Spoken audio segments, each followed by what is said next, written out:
Every one of our cars has a Lotus badge on the front, but quite frankly, you don't need it. You should be able to see it's a Lotus without the badge.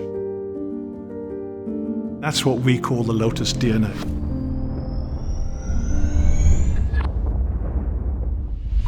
My name is Peter Horbury. I'm the Vice President of Design for Group Lotus. The DNA has grown over years, but there is what we call a red thread running through. Colin Chapman, with Formula One cars at the time, was extremely clever in managing air. And I think that sort of design work, it's in the walls here. There was a car in the 60s, a race car called the Lotus 30, and that was a very dramatic shape. The front fenders and the rear fenders were very pronounced, and the cockpit was sunk way down. That form language really creates that very strong, natural and yet sporty look.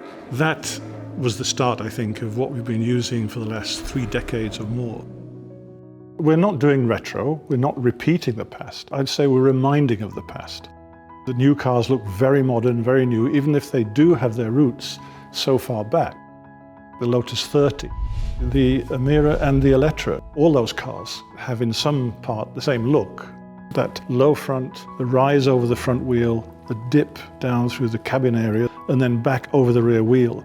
Older people will probably remember the 30 and see how that has developed. Younger people who see the new cars will realize that there has been a very strong heritage running through all these years to create that DNA that we call Lotus.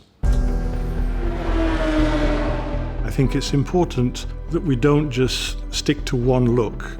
You know, you look at families. Siblings, they're not always twins, triplets and quadruplets, nor are they the same look in different sizes.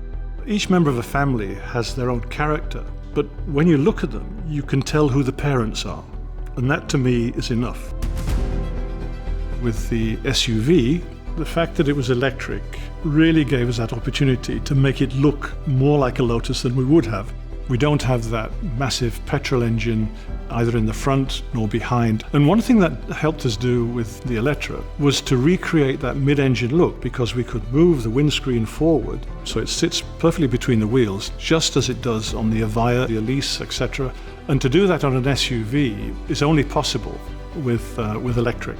So this electric revolution has created a design revolution as well. The porosity is only possible because there's space to do it. We have 5 seats and luggage to take care of, but the intake of air and the exhausting of air out of these vents on the side and at the back really creates no build-up of air pressure. It escapes immediately, and that combination of efficient aerodynamic shape plus the ability to exhaust the air from those apertures really will help the range. I know the future.